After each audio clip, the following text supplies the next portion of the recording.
kuş kıymi Sağam seni atlap yazdım kuş kıymi Bir vefatın için yaktı yaşlığımı Filaman ödemi karındaşlarımı Yüzüm yere talli senin için bağlam Filaman ödemi karındaşlarımı Yüzüm yere talli senin için bağlam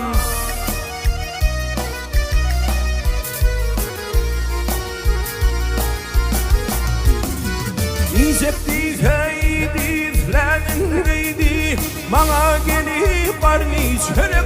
doydu Yeğenim son benim yüreğim köydi Yaş ömrümü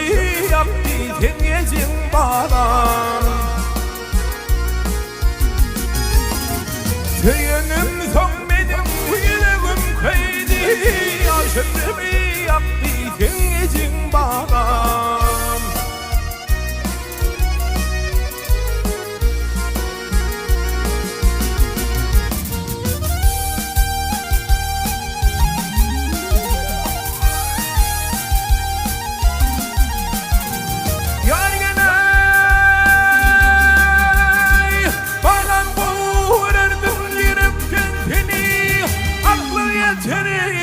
Yalvarma beni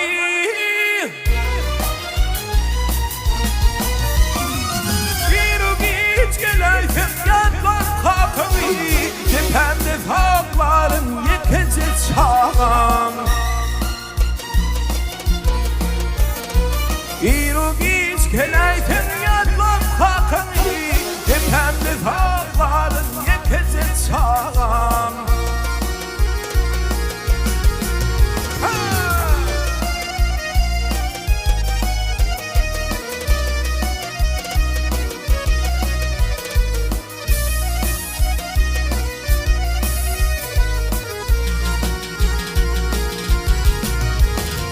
Bağsı diğeri vurdum durmuş tacı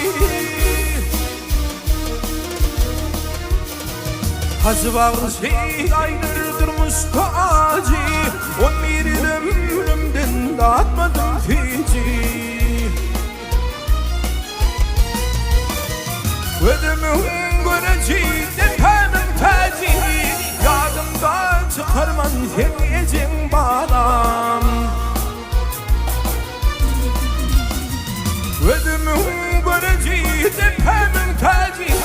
Yadımdan çıkarman sevmeyeceğim bağlam Yüzüm yere talli sevmeyeceğim bağlam Yüzüm yere talli